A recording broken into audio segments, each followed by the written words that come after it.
Hello मित्र, मैं Sanjeev Kumar excellent coaching Agra से। मैं आपको यहाँ पर हिंदी के बारे में बताने वाला हूँ। जहाँ से मैं स्टार्ट कर रहा हूँ हिंदी पढ़ाना, वह मेरा पहला टॉपिक है हिंदी भाषा का विकास। हिंदी भाषा के विकास से हमारे यहाँ पर बहुत सारे प्रश्न पूछने के लिए आते हैं, जिसके बारे में आपको मुझसे आज बहुत सारी जानकारी मिलेगी।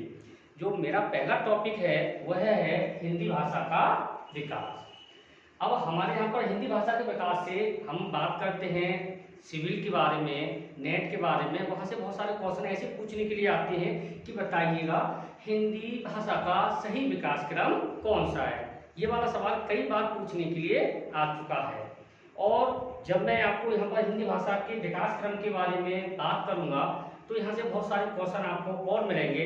जैसे कि हमारे यहाँ पूछने के लिए सवाल आता है कि बताइए कि भारत की प्रथम भाषा कौन सी है, भारत में प्रथम भाषा कौन सी है, और आपके यहाँ पर हिंदी भाषा की जननी कौन है, हिंदी भाषा किस भाषा में से निकल करके बनी है। ऐसे ही बहुत सारे प्रश्न आपके यहाँ पर बनते हैं। जैसे कि कभी कभी पूछ लेता है कि अपभ्रंश भाषा की पूर्वकालिक भाषा कौन सी है और उत्तरकालिक भाषा कौन सी है।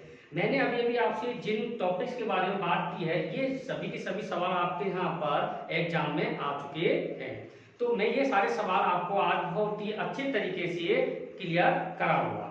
तो मैं आपको यहाँ पर अभी चलता हूँ कि हिंदी भाषा का विकास क्रम कौन सा है और कैसे है। ठीक, तो हम बात करते हैं यहाँ पर हिंदी भाषा के क्रम के बारे में। तो हमारे यहाँ पर सबसे पहले जो आती है भाषा वह आती है संस्कृत भाषा।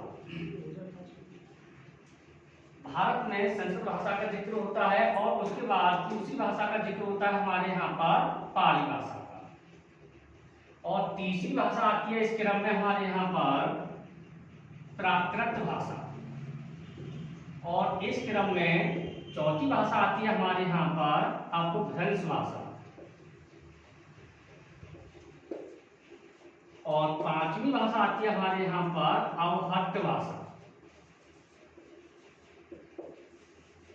और छठवीं और आखिरी भाषा आती है हमारे यहाँ पर आधुनिक हिंदी। हमारे यहाँ पर इस विकास क्रम के बारे में कई बार पूछने के लिए आ चुका है कि हिंदी भाषा कितने चरणों से गुजर करके बनी है। तो आपको ये सवाल भी यहाँ पर आज क्लियर हो जाएगा अच्छे तरीके से। अब हमारे यहाँ पर बात ये आती है कि ये जो विकास क्रम है इसको हम सही कैसे माने, क्यों माने। तो इसके बारे में आपसे चर्चा करूंगा यहाँ पर, और आपको बहुत सारे क्वेश्चन को आपका यहाँ पर क्लियर हो जाएगा। क्योंकि मैं आपको यहाँ पर बात कर रहा हूँ आपसे कि पहले संस्कृत क्यों आई, फिर पाली क्यों आई, फिर प्राकृत क्यों आई, उसके बाद अपभ्रंश क्यों आई और अवहट्ट क्यों आई, और आखिर में आधुनिक भाषा का हमारे यहाँ पर जिक्र किया जाएगा। ठीक, ये वाला क्रम कई बार पूछने के लिए आपके यहाँ पर आ गया है और क्या करता है एग्जामिनर आपको इनको आगे पीछे करके दे देता है, जिसकी वजह से हमको ध्यान नहीं होता है और हमसे सवाल की गलती हो जाती है। चलिए अब हम बात ये करते हैं कि सबसे पहले संस्कृत भाषा ही क्यों आई। आज आपको बहुत ही अच्छा एक क्वेश्चन मिलेगा कि भारत की प्रथम भाषा और भारत में प्रथम भाषा, केवल पूरे सेंटेंस में, पूरे एक प्रश्न में एक ही शब्द का फेर बदल है कि और में। यहाँ से हम बहुत सारे सवाल गलत करके आते हैं। बात यह है कि हमारे यहाँ पर संस्कृत भाषा पहले क्यों आई, क्योंकि संस्कृत भाषा जो है आर्यों की भाषा है। और हम आर्य की बात करते हैं अपने यहाँ पर, तो आर्य जो थे वो भारत के नहीं थे। हमने प्राचीन इतिहास में पढ़ा है कि आर्य जो थे वो मध्य एशिया से थे और वो भारत में आकर के बसे थे। मैं क्या कह रहा हूँ एक बार फिर ध्यान से सुनिएगा, भारत में आकर के बसे थे। यानी कि जब ये भारत में आए हैं तो इसका मतलब ये भी भारत में आई है, भारत की भाषा नहीं है। तो इस वजह से यहाँ पर ध्यान देना है कि ये जो भाषा भारत की नहीं है, किंतु जब भारत में आग आए थे तो इसका मतलब ये भी भारत में आई है। इस वजह से जो संस्कृत भाषा है वह है भारत की प्रथम भाषा मानी जाती है। भारत में प्रथम भाषा मानी जाती है, ना कि भारत की प्रथम भाषा जानी जाती है।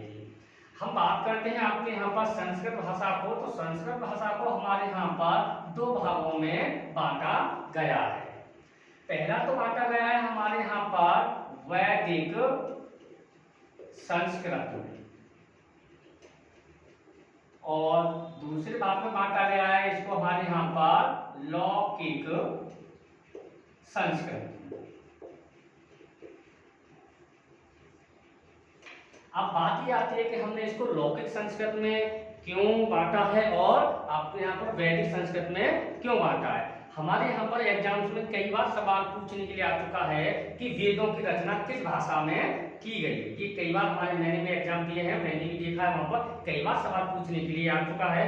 तो हमारे यहाँ पर वैदिक संस्कृत इस वजह से नाम दिया जाता है इसको कि वेदों की जो रचना हुई है वह इस भाषा में हुई है, जिसको हमारे यहाँ पर कहते हैं वैदिक संस्कृत।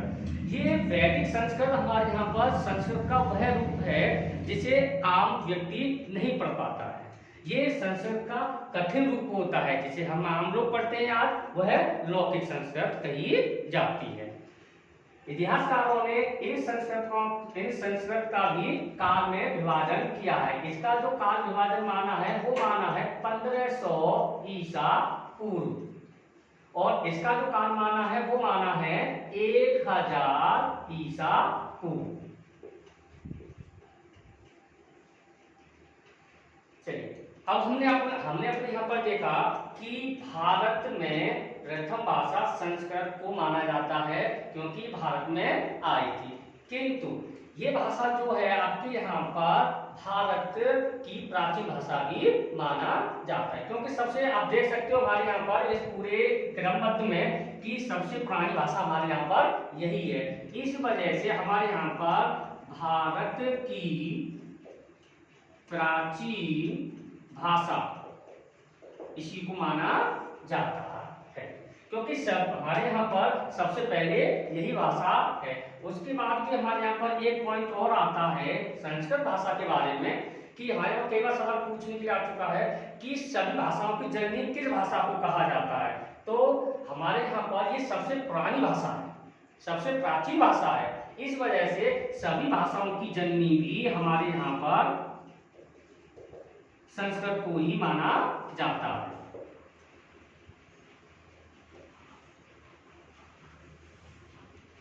चलिए, अब बात ये आती है कि हम अपने आगे चलते हैं कि पाली भाषा है वो पाली भाषा, कुछ इतिहासकार है वो कहते हैं कि संस्कृत पहले आती है, पाली बाद में आते हैं, लेकिन इसके लिए भी हम आपसे बात करेंगे यहाँ पर कि इसके बाद पाली भाषा को ही क्यों माना है।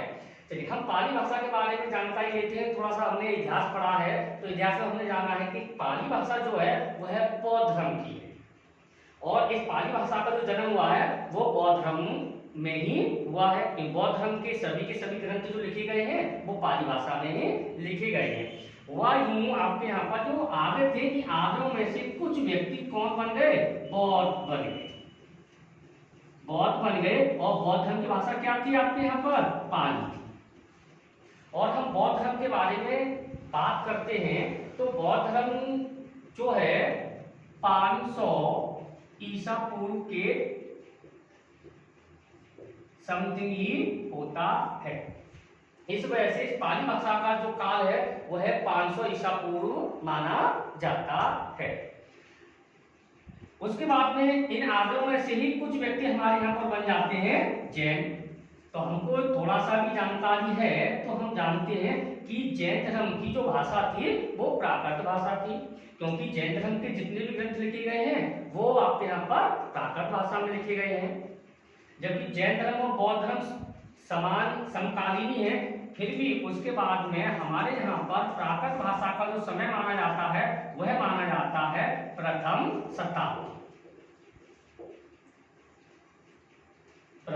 शताब्दी में इसका काल माना जाता है। अच्छा, थोड़ा सा मैं आपको एक यहाँ पर चलते आगे चलने से पहले मैं आपको एक बात तो बता देता हूँ कि आर्यों की भाषा संस्कृत थी, और बौद्धों की भाषा पाली थी। तो मैं आपको यहाँ बता दूं, यानी बौद्ध धर्म का जन्म कहाँ हुआ? भारत में हुआ। बौद्ध धर्म यानी कि ये इस धर्म का संबंध कहाँ से हुआ? भारत से हुआ। इस वजह से यानी कि पाली भाषा जो है भारत की प्रथम भाषा मानी जाती है। क्यों मानी जाती है? क्योंकि इस भाषा का जन्म कहाँ हुआ? भारत में हुआ है। इस वजह से पाली भाषा जो है भारत की प्रथम भाषा मानी जाती है। जबकि यहाँ पर हम पढ़ते हैं कि भारत में प्रथम भाषा कौन सी है? संस्कृत है। ये वाले सवाल हमारे यहाँ पर कई बार पेपर में पूछने के लिए आ चुके हैं, और केवल की और मैं की वजह से, क्योंकि मैं जो होता है हम कारक में पढ़ते हैं सेंटेंस में, तो मैं होता है अधिकरण में और की बताता है संबंध। तो आपको यहाँ से एक क्वेश्चन मिलेगा। चलिए आगे चलते हैं। हम भ्रंश के बारे में बात करते हैं। अब भ्रंश का मतलब क्या होता है? भ्रंश का मतलब होता है चटकना, विखंडन होना, टुकड़े टुकड़े होना। जब ये तीनों भाषाएं भारत में बहुत अच्छे तरीके से चल रही थी और काफी विख्यात हो चुकी थी, तो मैं बात करूंगा आपसे, थोड़ा सा हमने हिस्ट्री पढ़ी है और हिस्ट्री में हम जानते हैं आपसे कि भारत पर प्रथम मुस्लिम आक्रमण एक व्यक्ति ने किया था जिसका नाम था मोहम्मद बिन कासिम, 712 में किया, जो कि एक अरबी आक्रमण था हमारे यहाँ पर। और हम एक बात जानते हैं कि तीनों भाषाएं बड़े आराम से हमारे यहाँ पर चल रही थी और अब अच्छे तरीके से प्रयोग में की जा रही थी, किंतु जब उस विदेशी आक्रमण की वजह से हमारे यहाँ पर क्या होता है कि अरबी भाषाओं का भारत में प्रवेश होना स्टार्ट हो जाता है, और वो अरबी भाषाएं हमारे यहाँ पर विदेशी भाषाएं इन तीनों भाषाओं में प्रचलन में आ जाती है, जिसकी वजह से इन तीनों भाषाओं का क्या होने लगता है? हमारे यहाँ पर विखंडन होने लगता है, यानी कि इन तीनों भाषाओं का पतन होने लगता है, और इसलिए उस मिश्रण पूरे रूप को हमारे यहाँ पर कहा जाता है अपभ्रंश भाषा, यानी टूटी फूटी और फुअर भाषा के नाम से उसे जाना जाता है। इसलिए इस भाषा का समय काल हमारे यहाँ पर माना जाता है 800 ईस्वी। ये पर्टिकुलर किसी एक की भाषा नहीं होती है, जैसे कि हमारे यहाँ पर जैन धर्म की प्राकृत भाषा इसकी भाषा, क्योंकि ये सभी देश में व्याप्त हो जाती है और ये टूटी फूटी भाषा। अब मैं थोड़ा सा आगे चलता हूँ अवट्ट भाषा के बारे में। कुछ विद्वान कहते हैं अपभ्रंश भाषा के बाद सीधा आधुनिक भाषा का विकास होता है। अवट्ट भाषा को वो अपभ्रंश भाषा की उपभाषा ही मानते हैं। लेकिन यहाँ पर क्या है, अवट्ट भाषा भी अपने आप में यहाँ पर है, क्योंकि एक सवाल हमारे यहाँ पर कई बार पूछने के लिए आ चुका है कि हिंदी भाषा कितने चरणों से गुजरकर बनी है। जो एग्जाम में आता है मैं उसी पर विश्वास करता हूँ, किताब में क्या दिया है मुझे जानकारी नहीं है, तो हमारे यहाँ पर आ चुका है कि 5 चरणों से गुजर के बनी है। तो हम जान सकते हैं 1 2 3 4 5 चरणों से गुजर के 6वें चरण में हिंदी बनी है। इस वजह से मैं अवट्ट भाषा को यहाँ पर जरूर रखूंगा, क्योंकि अवट्ट भाषा प्रमाणित मानी जाती है। हम अवट्ट भाषा क्या है, हम थोड़ा सा आगे चलते हैं तो हम देखते हैं कि हमारे देश पर महमूद गजनवी ने आक्रमण किया, और महमूद गजनवी के बारे में हम जानते हैं कि वो 1000 ईस्वी की समथिंग हमारे भारत में आक्रमण करता है। उसने 70 बार आक्रमण किया, और उसका बड़ा ही प्रसिद्ध एक आक्रमण था 1025 में हमारे यहाँ पर सोमनाथ का मंदिर पर उसने युद्ध किया था। अब प्रश्न क्या है, विदेशियों ने जब हमारे देश पर आक्रमण करने लगा तो हमने एक बात जानी वहां पर कि उन्होंने कुछ जो राज्य जीत चुके थे वो, तो उन्होंने क्या किया कि वहां पर थोड़ा सा शासन करना स्टार्ट किया, और उन्होंने क्या किया, जो अपभ्रंश भाषा थी उसके आधार पर ही अपनी भाषा को उन्होंने सरकारी भाषा, कामकाज की भाषा या विभागीय भाषा के रूप में उन्होंने काम करना स्टार्ट किया। कहें तो ये घटी भाषा की तरह थी हमारे यहाँ पर अवट्ट भाषा, ये भी इसी का दूसरा ही रूप है, टूटी फूटी और विदेशी भाषाओं का मिश्रण ही बताया जाता है। तो इसका भी शासनकाल जो माना जाता है वो माना जाता है 1100 ईस्वी। आगे हम चलते हैं आधुनिक हिंदी के बारे में। अब आधुनिक हिंदी का जो समय काल माना जाता है वो समथिंग हमारे यहाँ पर माना जाता है इतिहासकारों के द्वारा 1300 ईस्वी। अब 1300 ईस्वी क्यों माना जाता है, इसकी भी चर्चा है। इसके ऊपर चर्चा ये है कि हम जानते हैं एक बात अपने यहाँ पर, मोहम्मद अलाउद्दीन खिलजी के दरबार में एक व्यक्ति था जिसका नाम था हमारे यहाँ पर अमीर खुसरो, और जिसको तूतिया हिंद के नाम से जाना जाता है। वही पहला ऐसा व्यक्ति था जिसने हिंदी भाषा पर विशेष रूप से जोर दिया था। हम जानते हैं उसके बारे में, वही पहला ऐसा व्यक्ति है जिसे हिंदी भाषा का सर्वेक्षक भी कहा जाता है, और उसने कई अरबी फारसियों की पुस्तकों का हिंदी में अनुवाद किया था। इस वजह से उसे हम भारत का तोता या तूती हिंद के नाम से जानते हैं, और वहीं से स्टार्टिंग हो जाती है हमारे यहाँ पर आधुनिक हिंदी की। थोड़ा सा मैं आपको जानकारी और दे देता हूँ। यहाँ पर कई बार हमारे यहाँ पर ये क्रम पूछने के लिए तो आ ही जाता है, और उसके बाद में हमारे यहाँ पर एक बात और पूछने के लिए आ जाती है कि जैसे पूछ लेता है कि अपभ्रंश की पूर्वकालिक भाषा कौन सी है। पूर्वकालिक का मतलब होता है पहले वाली भाषा, यानी पहले काल की भाषा। तो हम यहाँ पर बता सकते हैं कि पूर्वकालिक जो भाषा है वह है प्राकृत हो गई। और फिर उसके बाद एक सवाल और पूछने के लिए आ जाता है कि अपभ्रंश की उत्तरकालिक भाषा कौन सी है। तो हम यहाँ पर बता सकते हैं कि उत्तरकालिक जो भाषा है वह अवट है।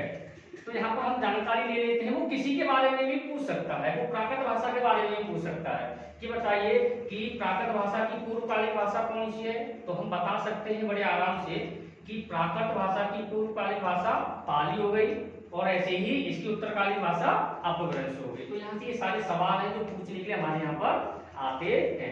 अब हमारे यहाँ पर एक सवाल और आता है कि जो हिंदी है इसकी जननी कौन है। तो मैंने भी आपको एक सवाल बताया है, यहाँ पर एक बताइए सभी भाषाओं की जननी कौन है। संस्कृत है। तो इसका मतलब यह है कि हिंदी हो या फिर और कोई भी भाषा हो, सभी भाषाओं की जननी कौन होगी, संस्कृत होगी। लेकिन हमारे यहाँ पर एक सवाल बहुत पूछने के लिए आ रहा है कि हिंदी भाषा निकली किसमें से, किसमें से बनी है। तो वो हमारे यहाँ पर है अवट भाषा। अवट भाषा जो है हमारे यहाँ पर इसमें से निकली, लेकिन कभी कभी कुछ पुस्तकों में आपके यहाँ पर दिया हुआ है कि अपभ्रंश में से निकली है। तो मैं आपको यहाँ पर एक जोड़ दूंगा कि ऐसा सवाल कभी आता है कि हिंदी भाषा किसमें से निकली है, किसमें से बनी है, तो अवट ना दिया हो और अपभ्रंश दिया हो, तो दोनों ही सवाल सही माने जा रहे हैं एग्जाम्स में हमारे यहाँ पर। और मैंने काफी एग्जाम दिए हैं और मैंने काफी एग्जाम्स की देखे हैं पेपर, तो दोनों ही सवाल सही माने जा रहे हैं। तो मैं दोनों पर ही टिक लगाऊंगा। अगर दोनों दिए हो, अवट भी दिया है और अपभ्रंश भी दिया है, तो अवट ही सही होगा आपके यहाँ पर 100%। ऐसा कई बार पेपर में आ चुका है। और अवट नहीं दिया है और अपभ्रंश दिया है तो फिर अपभ्रंश सही होगा। यानी कि मैंने आपको बताया है कि जो हिंदी भाषा है वो किसमें से बनी है या फिर निकली है। तो आपके लिए ये वाला सवाल बहुत ही इंपॉर्टेंट है, या तो ये बतेगा, अरे ये नहीं दिया है तो फिर ये सही माना जाता है। तो ये है आपके यहाँ पर हिंदी भाषा का विकास क्रम, जिसके बारे में मैंने आपको बहुत सारे क्वेश्चंस के बारे में बताया है। और ऐसे क्वेश्चन आपके पेपर में आ चुके हैं, कोई भी पुराने पेपर उठा के देखिएगा तो आपको यहाँ से करीब आपको 10 से 12 क्वेश्चन यहाँ पे आपको मिल जाएंगे।